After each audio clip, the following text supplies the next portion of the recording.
What's up, everybody? This is Jeff Moore, currently serving as the CEO of ICE. And before we jump into today's episode, let me take a moment to introduce Jane, the clinic management software and EMR that so many of us in the ICE community use and practice. Change is a normal part of clinic life. Maybe you're expanding your team, introducing new offerings, or growing your client list. As your clinic evolves, it's important to have an EMR that not only supports those changes, but also grows with you. Jane's new Balance, Practice, and Thrive pricing plans offer flexibility, allowing you to easily switch from one plan to another depending on your current and future needs. There's no long-term commitment either, just simple month-to-month payments that let you focus on running your clinic. And with every plan, you get features like one-on-one telehealth, email appointment reminders, and unlimited support. Visit jane.app/pricing to find a plan that fits your needs starting at $39 a month here in the US. And when you're ready to get started, use the code ICEPT1MO to sign up for a 1-month grace period on your new account. Thank you so much and enjoy the show.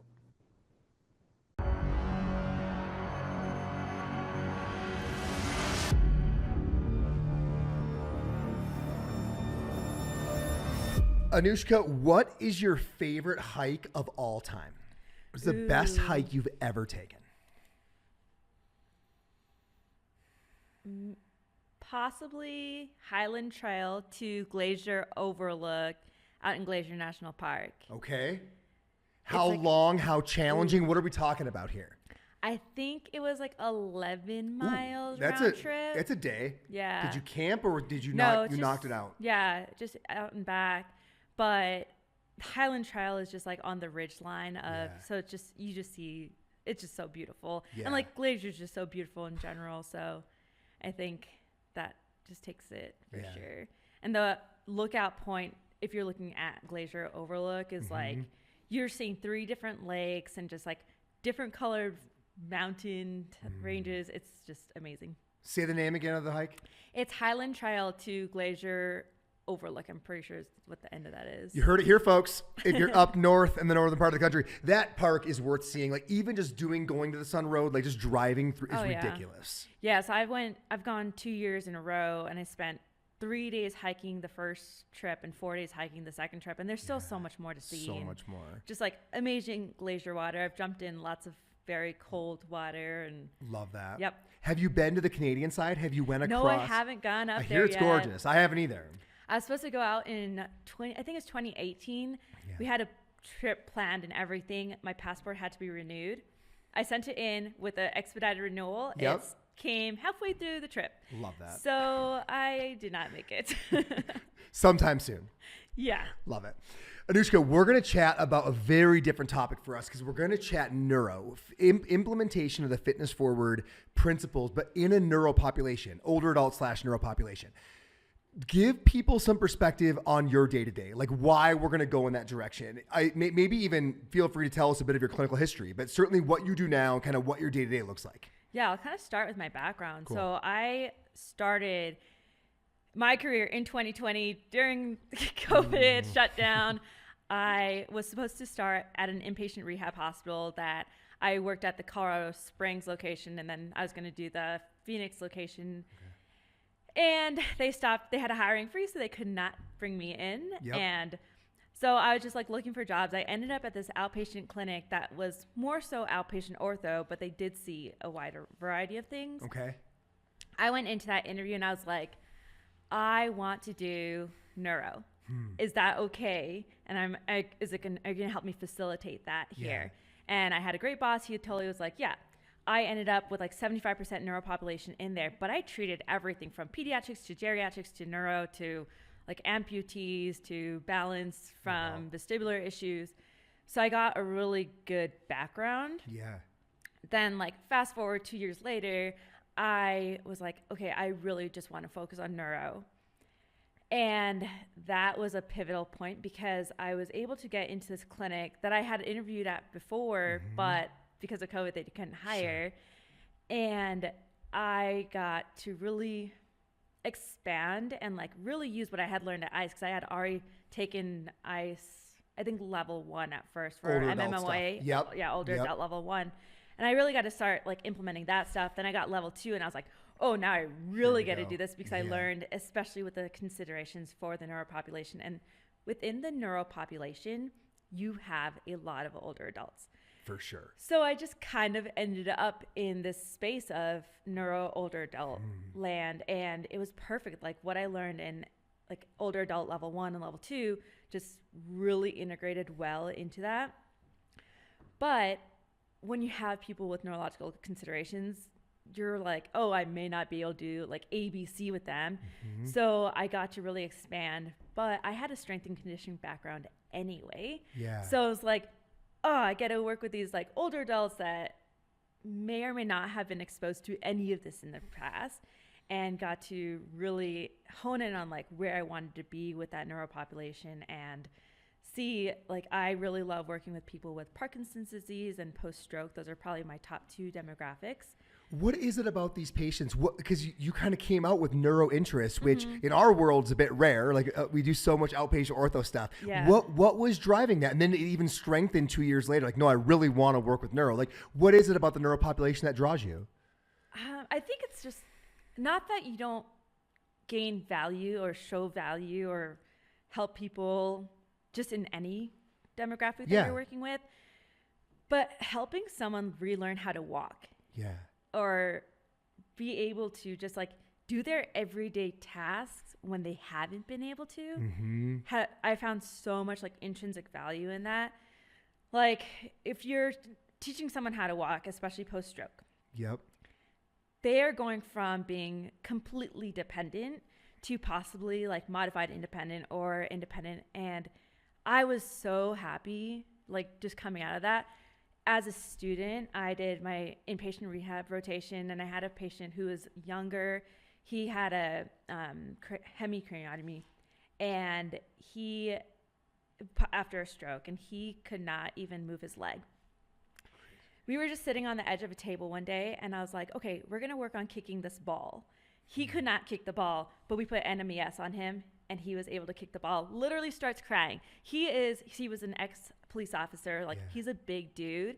And it was just like so moving that something so small and so trivial to most people was so valuable to him and brought him so much joy and moved him that much. And I think like that really stuck with me going forward into my career. It's like, if you can make even what we might perceive as a small impact, it can be so large to a lot of these people who are more dependent populations. And I think that's kind of where it is. It's like, I like working with those people that are, it's not even that they're necessarily underserved. It's just that they need so it so much. bad. Yeah. Give, for listeners that maybe aren't in the rehab space, give kind of a list of we're saying neuro, and I'm sure a lot of them are like neuro, like, so post-stroke is a great example, Parkinson's, any others that you love to see or see a lot of patient populations? Yeah, so I worked a ton with people with MS. Okay. I worked a few cases of people with ALS. Most of what I'm seeing is going to be like just balance disorders, whether it be from vestibular reasons or not. But even people with just like general balance disorders, that can vary significantly as to what's causing that. But I would say those are the predominant ones I've worked with. I'm sure there's like, I've worked a little bit with a couple of people with like Guillain-Barré that are recovering from that. And post polio ended up being a big thing that I have more recently seen. Okay. So yeah. I love that. So that we're still in Phoenix then. So you were out for a couple of years, made that transition. That second job was still in Phoenix. Yes. And then take us all the way up to date. Yeah. So then I got an opportunity to move out back to Colorado, and I was like, I think it's time to get back. I hate Phoenix summers. Like, I love being able to get outdoors. Those summers are so obnoxious. It's brutal. In Annoushka, every time I go there, people are like, but it's beautiful in the winter. And I'm like, it's November and it's hot. When is winter? Like, I go there all the time. It is always so hot. Yeah. So one of my best friends lives out. She's from Chandler, Arizona. So just outside of Phoenix. Yep. And she always tells me, she's like, it's 3 months of bad and 9 months of amazing weather. It is I'm the like, exact opposite of that. exactly. I was like, no, it's more like 3 months of amazing weather in the winter, and then the rest of it's just like eternal summer. Exactly. It is a wonderful area. Like if you can get past that, you know. If you're okay with the heat, it's like great. There's so much to explore. Man. But I do not do great with the heat. My dogs do not do great with the heat. I'm like out there at 4:30 in the morning walking them or running with them, and I'm just like sweating profusely still. So you get the opportunity to go back to Colorado, and this was what year are we now? So that's 2023. Okay, so you've been out for 3 years, out of school practicing. Yeah. What was unique about the opportunity in Denver that made you say, I'm going to go outside of the fact that it got you out of the heat? Yeah, so at my job where I was in the neuro clinic, we were seeing a lot of patients a day. I was working 410s, but we were seeing a lot of patients a day, and I kind of needed a change of pace, but it's hard because I'm like, I really do love working with the neuro population. Yeah. So I was trying to find something that's going to give me an in-between. Okay. I happened to reach out to a company that was listed on our ICE job listing. Yeah. And I was like, hey, like, just tell me about this space. And they are mobile outpatient in the Denver area. I was like, just tell me. It wasn't even an interview. I was just like, just let me know what this is like. Like, how do you do this? What kind of patients are you seeing? Mm-hmm. What is your age range? And they happen to be a geriatric specific company. And I was like, okay, well, I am like neuro focused within the geriatric space. And they're like, oh, that's great. Like, we'll be able to send you all the patients that basically other people may or may not want to see, or may or may not be as well versed in to see. So I was like, all right, like, I'll just like keep it in mind. And they're like, well, if you want a job, it's yours. And I was like, oh, wow. Wait, was this an interview? Did I miss on something? So yeah, I ended up working with them. It took me, I think, 3 or 4 months to decide. I was like ready for the move. Yeah, because moving states. Oh gosh, yeah. I was like, am I done with Arizona? My family lives in California, so I used to just have a 6-hour drive, throw my dogs in the car, get out to California, see them. Yep. And I was like, am I ready for like all the transitions that come with moving back to Colorado at this point in time? Yeah. And finally, I was like, it's time. Let's do it. So, yeah, I came out here. I worked with them for exactly a year. I think I needed a little bit more regularity, so I just switched to. I work in an independent living facility with older adults. So I treat everything that is anything geriatric at this point. Yeah. So I'm like back to, I treat everything. It's almost like when you live in a rural town, like when you're in those facilities, like you see them for all the things. Oh yeah. I'm like, I treat all the shoulder injuries, all the balance problems, all the hips, the knees, everything. Yep. Which I just feel like I have a good background for it, because I never siloed myself early on. I love that. And I think that's why I'm like, I really value those first 2 years of being in the outpatient clinic, because I didn't specialize in neuro right off the bat, and I was able to build skills on everything. Oh, that's cool. Yeah. But yeah, so now I'm in this independent living facility, and I see it's like a variable amount of patients a day. Yeah. And always in the same spot though. Always in the same spot, because which is really nice. Mobile's tough. Mobile's very tough, especially in Denver. Yeah. I was driving from like Littleton up to North Denver, which sometimes took me like an hour, and that would be without traffic or like with a little bit of traffic, and that can vary. And then you're like trying to schedule patients, and I'm like, I'm hoping to be there by this time, right? But I am trekking up to you, so totally. Yeah. And I totally appreciate the folks that are trying to do it. Like, it is a great thing for the consumer in a lot of cases. It just logistically is challenging, especially if you're trying to be fitness forward. Yeah. Because from an equipment perspective, like, were you trying to kind of carrying like 60 pounds of equipment around, but that's, again, like, I really learned a lot with like live MMOA level 1, level 2, because I was able to transition into, well, I know how to adjust this to make it difficult with limited equipment. We're going to make it happen. Yeah. Yep. Yep. Beautiful. Okay, let's jump in to kind of where I really want you to bring some expertise to the audience, and that is the idea of being fitness forward when you are seeing people who are more neuro-based, because I think those things seem like worlds apart. I mean, when I think about neuropopulation and I think about fitness forward, these don't seem like they gel. Yeah. So I guess just start there. Like, apparently it can and should. Yeah. But by all means, shed some light on it. Yeah. So research is constantly coming out on how beneficial like high intensity exercises are, how different exercise methods are actually still important for people with neurological conditions, and they're still available to them. I think we often think there's a lot more precautions or contraindications than there actually are. Interesting. So if you get into the research space, which with like older adult level 1, level 2, especially level 2, when you're talking about neuro in specific, you get to see what that research is, and you get to apply that because you're trying to program as you're going through that course. But I really was like in live, which was my first older adult live, which was my first course I took from ICE. Cool. We did our like the continuum. So say for like squat lab, you're learning how to work with bills, so the people in their wheelchairs, all the way through the Annas who are like playing pickleball. Yeah. And I took that and I'm like, okay, so I have this patient who is a seated athlete. Like they are wheelchair bound all the time. And I'm still going to apply a deadlift to them. I'm still going to see like, how can we incorporate things like a squat or like a leg press, a seated leg press that's going to replicate strengthening things I would do in a squat, but still make it available to someone that's in a wheelchair. Yeah. Like the deadlift, I'm like, I do a lot of seated good mornings with patients that are unable to stand in order to strengthen the posterior chain still. For those that might not know what that is, can you describe that at all? It's a hip hinge. So we're sitting down. Yeah. So you're sitting down. It's a deadlift is a hip hinge. Yep. And that's the simplest thing. And that's a great way to introduce it to your patients, introduce it to anyone that might be intimidated by the name deadlift. Just a hip hinge. Yeah. Weighted hip hinge. Yep. I love it. So you're a weighted hip hinge. You're going to sit and you're going to keep your back flat, shoulders back. You're going to hold on to the weight, whether it be in front of you or behind you. Yep. I normally have my patients just like hug an item that's weighted.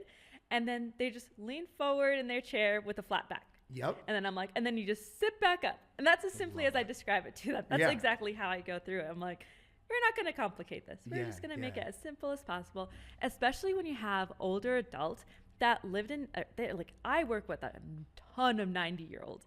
It's amazing. Yeah. But especially my 90-year-old women, they were not encouraged to exercise. No way. They didn't have sports available to them. Like if anything, they had cheer and basketball, I think, are the only two. You're going back to the 40s and 50s, you know, like 1940s. I have patients from the 20s. Crazy. Yeah. We have a lady who just turned 106 years old. Wild. Yeah. So, yeah, it's just like you're going to simplify it as much as you can. And I really feel like older adult live, level 1, level 2 prepared me for that. Yeah. But yeah, you take it into that neuro space and it's like, it's intimidating for a lot of patients. It's intimidating for their families because they're like, oh, you're having them do what? And I'm like, no, and like, let me help you understand how I dial this back and how I introduce it to them.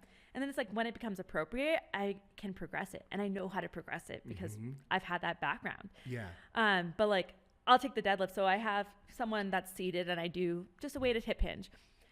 And then I had a patient with MS who could not lock their knees out, or they could not bend them even without something blocking their knees. So I'm like, okay, we're going to put a board with a cushion in front of it. That's going to block your knees. I'm going to be behind the patient, making sure that they can still hinge forward, drop that weight in front of the board and stand back up safely. But I have those barriers, like they were in parallel bars. I have something blocking the front. I'm like, they're not going to go anywhere. It's still safe. And it's like, as long as I know that those muscles are not over fatiguing and I'm not having like pseudo exacerbations that my patient's not prepared for, I'm fine. So pseudo exacerbation for someone with MS, is you can have symptoms that seem like a regression or a progression of the disease that lasts 24 to 48 hours, but that's not a true progression. It's just that their muscles were fatigued. But they will recover from because we always hear MS is a bit like this, right? Exacerbations, remissions. Yeah, so sometimes you have like progressive remission. Yeah. Yep. But letting them know before you go into that talk about education important. It's so important. It's like before I'm introducing, especially with patients like MS, ALS, I'm like, okay, I want you to monitor your symptoms after we do this exercise. If you have symptoms for 24 to 48 hours, that is okay. That's just your muscles being fatigued. Yep. But if you have symptoms that progress longer than that, that is no longer a pseudo exacerbation. That is something that someone with more progressive MS would experience. And that means I need to go back to the drawing board and I need to scale back for that patient. So it's one, like having great education to start off with anyone. And this is not just MS. This is anyone, like in general, really. Sure. It's like you could have someone that is an athlete and they're not expecting to be as sore from a new exercise. Oh, yeah. And it's like, you're not injured. This is just your muscles being fatigued because they're not used to this movement. So I do that same thing with my population that I'm working with. And I'm like, okay, I want you to notice the difference between like pain and soreness. And it's like, if you're too sore to stand up from the toilet, let me know because I don't want to push you that far. Yep. We're going to dial it back down. But if you're just feeling your muscles achy afterwards, that's okay. Yeah. And that just means that you're going to get stronger. And then we're going to have a little bit of time where we work through that. And then we'll progress again. And then you might feel those symptoms again. So it's just a big educational component when you're working with the demographic and really understanding, like being the masters of scale when you're working with like older adults or neuro population is so important because it's like, I need to be able to progress or regress as needed for these people. And it's very much in the moment. Like I'll hand someone an 8-pound weight and sometimes they're fine. Yep. And sometimes they're not fine. And I'm like, all right, maybe we're taking this to seated and we're backing up a second. Yeah. Like, or maybe it's like we're going from dumbbells to a heavier kettlebell and now it's just a different factor and I have to reapproach, like I have to approach it a different way sometimes. Yeah. And it's just wrapping your head. It's like, I may have this ideal, but that may not be where we're at. And that is okay. Yep. And being able to be like, okay, instead I'm going to dial this back and here we are.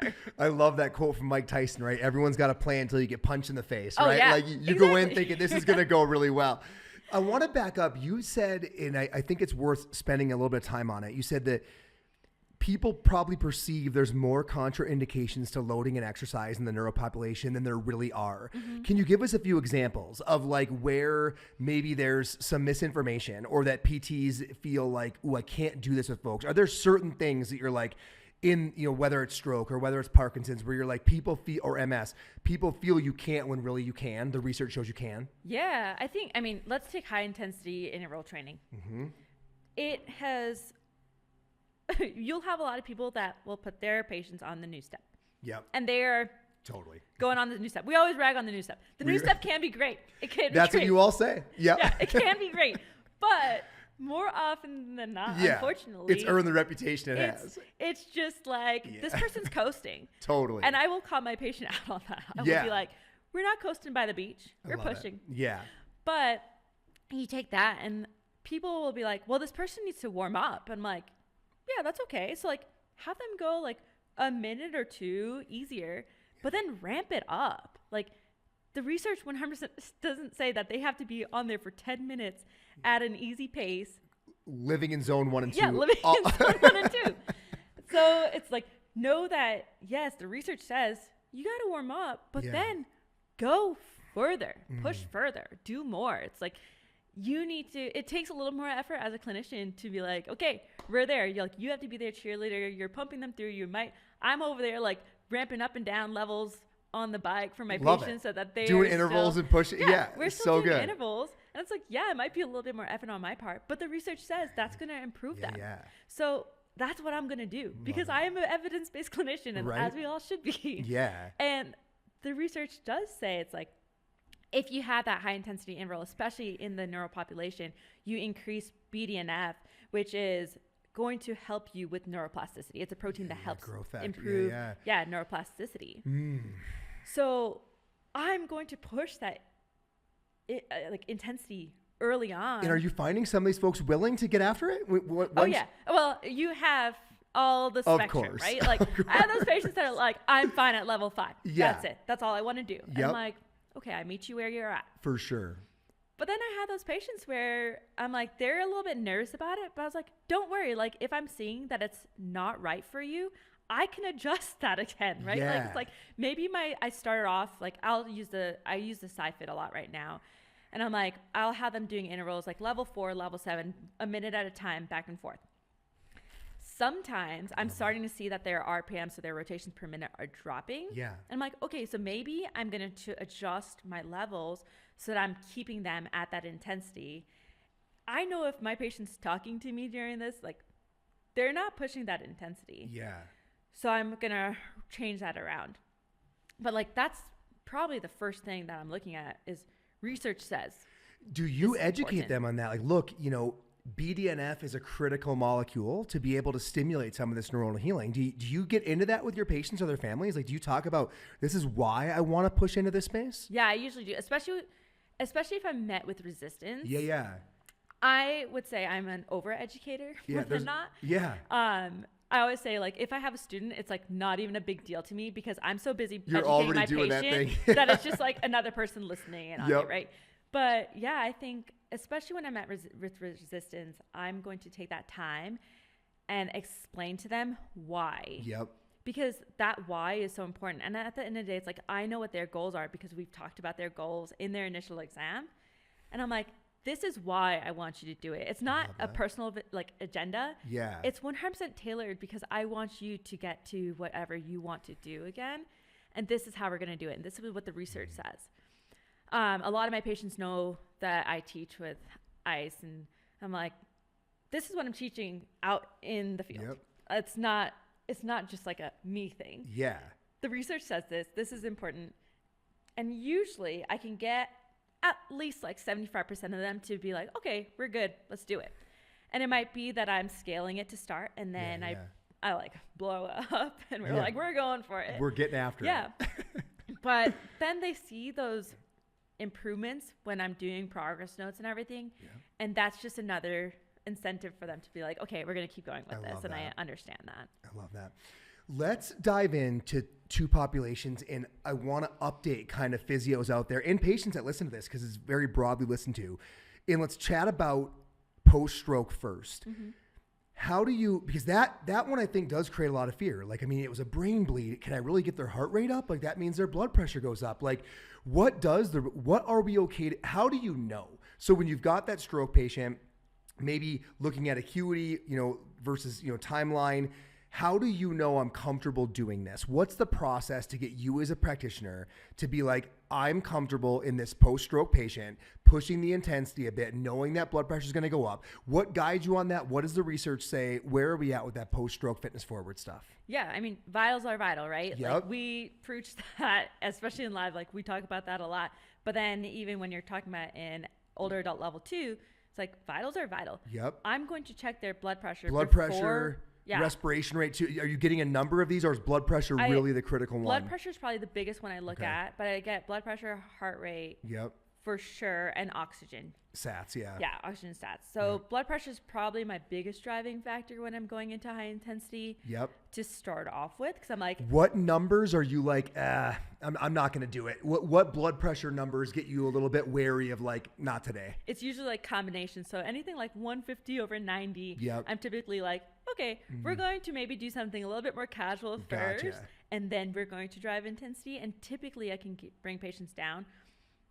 It's never really a number in isolation. It's usually, because especially post-stroke, I was seeing people like 4 days a week.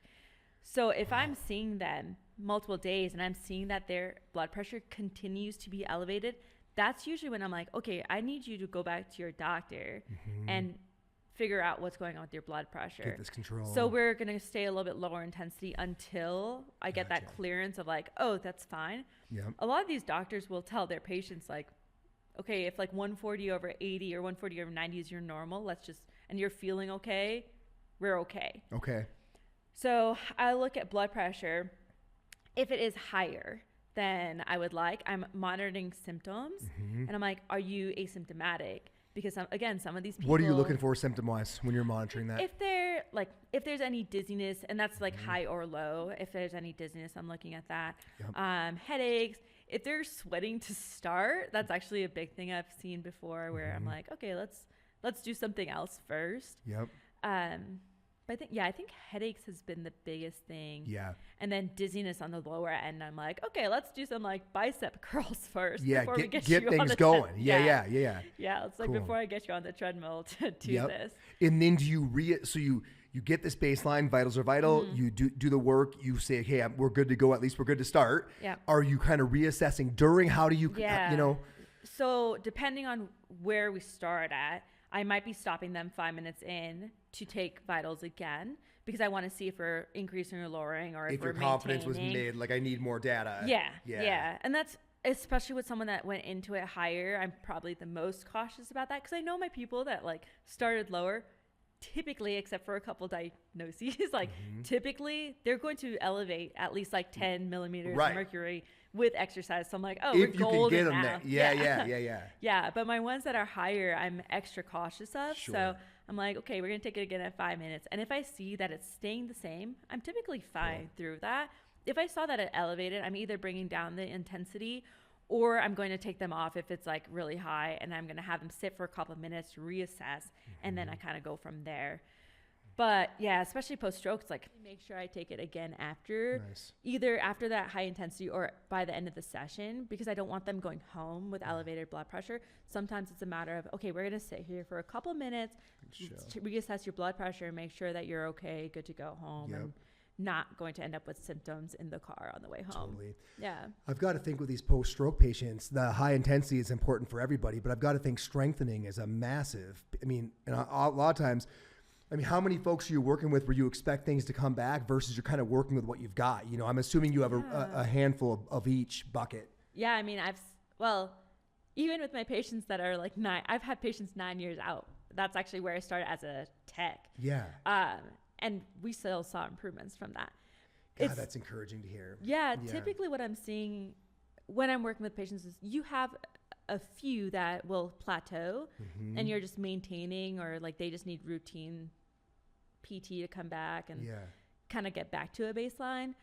But I have those patients that they are pushing, right? They know what they want and they're pushing. And yeah, you see pretty good progression, and it's different timelines for everyone. And I think that's where you just respect where you're at and help the patient understand. It's like, we're not giving up. We're doing what we can. You're doing what you can at home. And we will see some type of improvement. Yeah. I think preparing your patient for the long haul. I did a podcast on this very early on.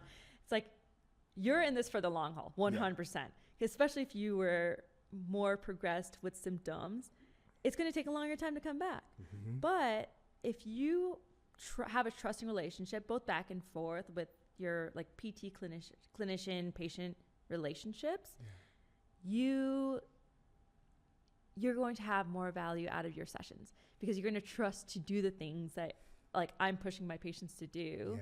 And we will see some type of progress, whether it be you're going from using or from not walking, which is usually where I start off with people, from not walking to walking with assisted device. It's like, it gives you that much independence. And that is huge, and that is enough value. You do have those patients that are really upset that they aren't back to just like being on their feet, 2 feet, no assisted device. And you respect where they're at. You have conversations. I over empathize, I think. So I'm like, I will sit with them where they're at 100%. And I'm like, I'm so sorry that that's not where you're at, but let's look at the positives of what's coming from the gains you're making. You definitely have it's a different type of burden when you work with someone that is that dependent, and you know that they just want to be independent. It weighs on your heart differently, I think. But it's just so rewarding when you get those little improvements. And I'm like, I celebrate all the wins. Especially that far out. Like, I love to hear, like you said, 9 years. I mean, amazing to think, you know, that years down the road, because a lot of those folks probably haven't been pushed out. They haven't seen their potential. Yeah. She was one of the PTs I worked with when I was a tech. She told me that patients don't plateau, clinicians stop trying. And I was like, to this day, that's stuck with me, because I was like, okay, so that means, what can I do better to help this patient? How do I challenge them better to progress them from where they're at? And I think that's 100%. So that patient that was 9 years out when I met her, she was told that she should give up and that she should just go to an assisted living facility. She was in a wheelchair when she got to us. We got her walking with a cane when I left, and she was still going to therapy after that. And it was just like, yeah, you threw her in the harness and we're like, we're stepping. And I'm like, I am lifting a lot of legs to start off with, right? Yeah. But yeah, it's like, if you push as a clinician and you really look at the research and figure out how you can best help people, I mean, not just post-stroke, but within any population. Yeah. You're going to see those improvements. It's just, I mean, with respect, like there are some times where that's going to be where they're at. Sure. But it sounds like that's the minority in your experience. I mean, there's progress you made. 100%. From my experience, I think I've only had to discharge one patient that was plateaued. Wow. That says volumes. Yeah. It was, I mean, and it's like, it's not a me thing. It's like, it's a team There's thing. a way. Yeah. Find a way. Yeah. I love that. Jump us over to Parkinson's.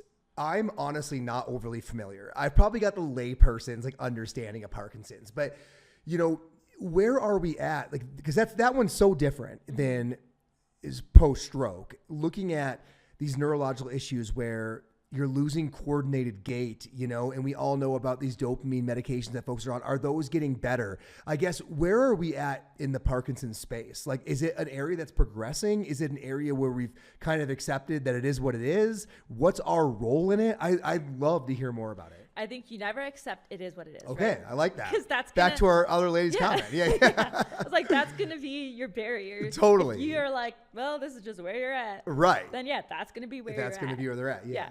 But no, I mean, it is progressing. Even meds, I can't remember the name of it because it just came out, but they actually have a new pump that's similar to like a insulin pump. Yeah. But they're doing it for levodopa, carbidopa Interesting. meds. Because there was always that deal, like you could only take them for so long, or they lost efficacy after a period of time.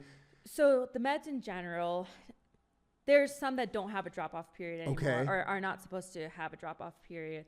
But a lot of the more original ones there's a drop-off period, and there's a ramp-up period. So you have like a 45-hour-long window where that patient is going to suffer with more symptoms. There's Cinemet, which was removing some of that drop-off periods. And then now there's this pump that's going to microdose throughout the day. Interesting. In order to allow them to not have like they're not supposed to have any waves really at that point. So that's a big thing in terms of medication. Yeah, that's huge. Yeah. Because I mean, being able to be, like, I've got folks in my family that have dealt with it, and they really had to plan of like, you know, I'm going to be able to do things at this point and not others. Yeah. Like I used to have patients that only wanted to do treatment at certain times. And I'm like, no, we're going to work all the times because you're living in all the times. Yeah. And I don't want you sitting in those drop-off periods. Totally. Like I still want you up and moving because we know sitting will cause more symptoms. Yep. So I would have them, I'm like, a variety of times just so that we know we're working through everything. That's cool. I'm like, you work through your bad days, you work on your good days. Yep. Don't cancel because you're having a bad day. Yep. But yeah, it changes the space being able to have someone that's on a more regular schedule and not feeling they have to time everything based on their medication. For sure. So with Parkinson's specifically, what kind of different things do you do with these folks to try to either increase or maintain their functional ability? So big amplitude is the thing we know, right? It's like we know big amplitude movements is so important for people. Explain that a bit for folks that might not big amplitude. Yeah. So big amplitude is you want to make everything bigger than you perceive, because with Parkinson's disease, your step is going to be like a quarter step or a half step in stride length of what it would have been prior to having symptoms, because your body's more rigid. But big amplitude is you're basically going to try to overshoot all your steps. Like I would have people swinging their arms. I'm like, we're swinging like we're elephant trunks, like just looking crazy. Yeah. And more often than not, if they are more symptomatic at that time period, those things that I'm looking like an elephant, they're just looking normal. Crazy. But they feel like they're going big, and they feel like they're ridiculous. I'm like, nope, you look perfectly normal right now. Like just go balls to the walls on taking those big steps, big arm swings, and that's going to get you to normal. Or like even as they lose like volume in their voice, I'm like, you should feel like you're yelling and you're not yelling. That's just a normal tone now. Yep. But educating them on those things is huge. What I get to do from the fitness forward side though is I get to work on power movements. Power movements, like deadlifts aren't power movement, but like deadlifts, huge. Yeah. We know we need to strengthen the posterior chain for someone with Parkinson's because more often than not, they end up with a more forward flex posture, like pitch forward.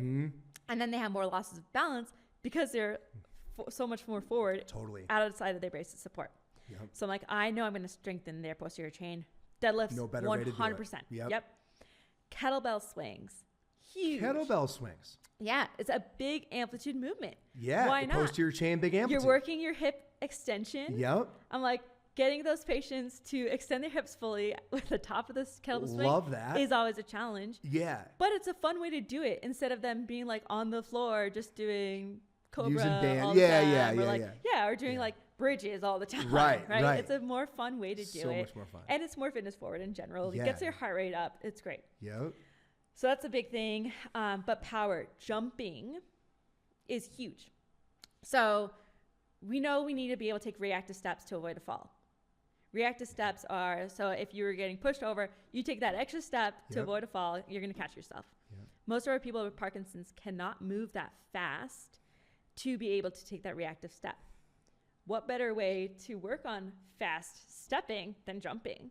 It's like we build those muscles, those fast twitch muscles, to be able to take that reactive step. So like sometimes it's just hands on the counter, you're jumping up straight. Yeah. Sometimes it's we get to progress to like in-out jumps or forward-backward jumps because I work in all the planes since we're kind of catch yourself in all the planes. Yeah. I'm like, then I get to progress. Are you drawing a grid? What are you putting a grid on the ground? Oh, it all depends. It all depends on where you're going. Because like when you start off, a lot of these people are like, I've never jumped in my life. For sure. Or not in my life. A very long like time. In my older adult life, I have never jumped. My new life. Yeah. This new place I'm at. So getting them to being able to jump is just like toes on the ground still. That's their jump. And then you respect where they're at. Totally. But then maybe they get off like just a hair off the ground. Maybe they get to the point where I get to swipe my hand under them, which I do show them that sometimes. Love that. So I'm like, look, I'm not afraid of you stepping on my hand anymore. Trust it. Yeah. And then it's like, okay, now we're going to go to jumping jacks. And then I do typically will have a line because I want them to be able to jump out far enough and I want them to jump back far enough.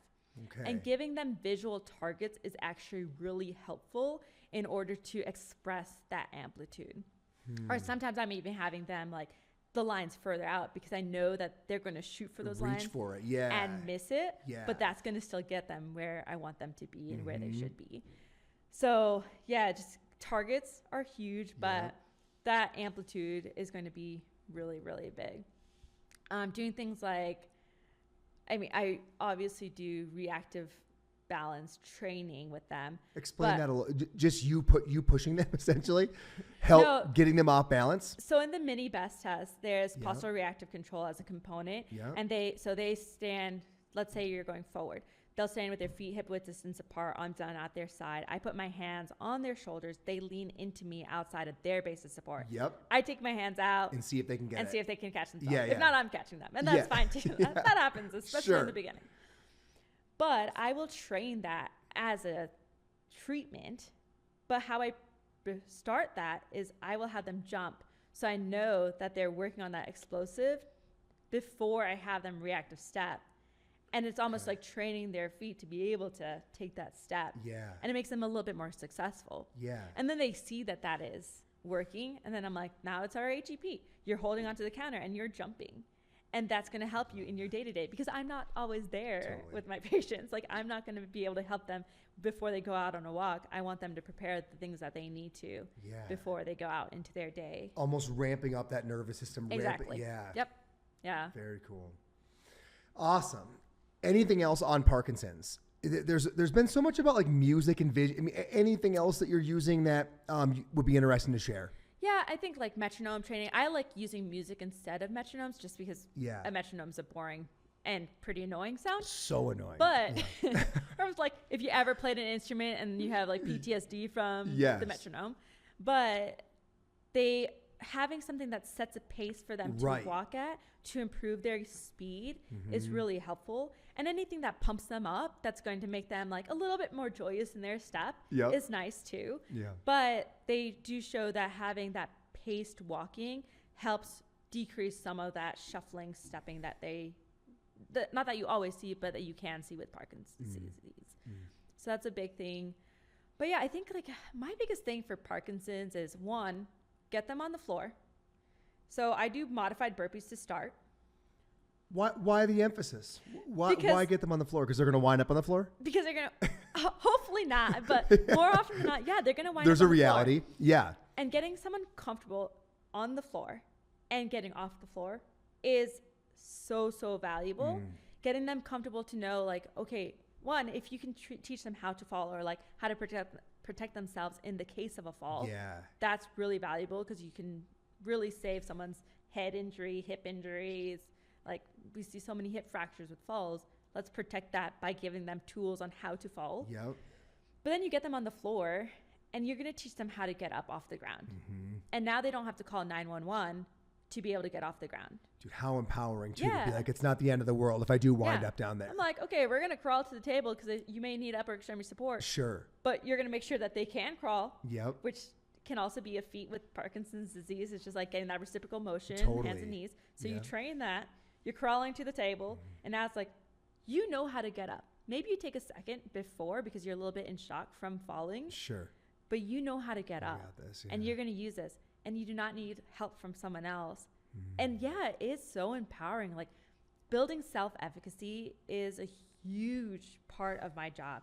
Like regardless of who I'm working with, what their diagnosis is, that's huge. I want them to know they are fully capable of doing something, or at least knowing what their capabilities are. And not being like, I'm on the floor, I have Parkinson's disease, I cannot get up on my own. So yeah, getting them on the floor is huge. So I start off with a modified burpee at the counter. It looks very different depending on who I'm working with. Sometimes they're just like stepping out. Sometimes they have the push up in there. Sometimes they have the jump. Sometimes it's just like very basic. And then I'm going to progress that to, we're going to lower the surface and we're going to do this to the couch or the bed.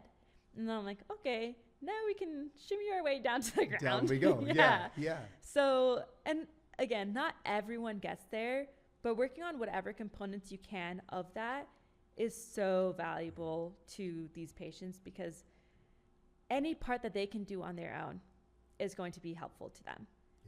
And just showing them, I think, just showing your patients what they can do instead of what they expect that they are limited to because of their age or because of their diagnosis is huge. And maybe that's a big reason I've drawn to this demographic too, is like, I love showing people what they can't do. I love the look of surprise when I have someone that's gone from never jumping in their adult life to doing jumping jacks. They're like, oh yeah, I got this now. And it's like, great. Or like, just like getting off the ground. They get so excited because they're like, hey, I got off the ground. So pumped. That's awesome. So, when you and I were chatting about talking through all this stuff, one thing you mentioned was the importance of being a resource dealer. So I guess even beyond what you're doing with these people, can you speak to that a bit so that folks know what they should be looking for if they're a patient, or give providers some ideas on how to build that network? Yeah, I think as a provider know your demographic and like what resources you might need and build a network of those people and of those resources. Because then you have someone that's like, you may reach out to and be like, hey, like I have someone that needs this. Are you able to help them out? Or you're able to point your patient in that direction or their family in the direction of like, this place I know has what you need. And that's where I want you to go. So like resources in general, I think people with MS using things like MS Alliance or MS Society, whichever one is in your area. They have so many resources. Getting a wheelchair for someone with MS can be very tough. Like a power chair takes 3 months-ish. But it's a long time. That's all assuming insurance approval goes through smoothly, doctors sign off on things smoothly, wheelchair assessments are done in timely manners. And that's like, in 3 months, some of these patients are progressed. So now what you assess as their needs is no longer what they need. Yikes, yeah. But you have someone like MS Society where they can get you a chair way faster because they just have the resources they need and they understand the populations that they're working with in order to get them things faster. Or it's like in Arizona, at least, MS Society helped people with ALS as well. Okay. So we were able to get a chairlift for a patient with ALS through the MS Society. And they helped install a track from this patient's bedroom to the bathroom so that the husband and her were able to take care of what they needed on their own with limited resources. Yeah. So like just knowing those things are important. Knowing who your people that you're going to discharge to. So other fitness professionals, other classes is great. So Parkinson's disease. Yeah. I'm going to see my people with Parkinson's disease over the span of their lifetime multiple times. Yep. More often than not, I'll treat them for a period of time. I see that they're doing well or like good enough for what they need to be able to do. And then I'm like, okay, I want you to take these community classes for 3 months. Give some examples of what those might be. Yeah. So, PWR, Parkinson's Wellness Recovery, has online stuff that they can look at. That's or cool. there's some different instructors around the community that will help you with that. Okay. Claire McLean's Rogue Wellness and Recovery they also have online classes. Awesome. They also have classes in Southern California that people can go into that are Parkinson specific. Oh, cool. Rock Steady Boxing is a huge one. Okay. Boxing for Parkinson's disease. You'd never guess it sometimes Love because that. it's like, but it's big amplitude movement. Yep, totally. You're working on power. Yep. Yeah, They work on all the balance, skills of all the things. They work on it all. Yeah. You typically do need a doctor's clearance for that, like your neurologist clearance, because they want to make sure you're safe going into that space. Sure. But again, just like Awesome. knowing who those providers are. Yeah. YMCA has actually, I don't know if this is all of them, but I know that there are ones in the area that provide classes specific for people with Parkinson's disease. Very cool. And they do things like boxing. They have like some chair classes for the people that are more progressed and unable to, but they're still getting something. So yeah, there's a variety. And sometimes it's just like looking up online. It's like classes like group classes for people with Parkinson's disease is I think one of the ones I looked up. I looked up just boxing for Parkinson's disease, and that's how I stumbled upon the fact that YMCA had classes for people with Parkinson's disease. Yeah. So I'm like, do the work. Yeah, Google. Yeah. But it's like I have multiple patients that have these diagnoses. So I'm doing the research versus me telling my patient or my patient's family, I just Google it. Right? That's if I just tell them just point. to Google it, they're all individually. So if I have 10 people with Parkinson's, their families or they themselves are all doing the research. Versus if I just have that information, I help 10 people, save them all time.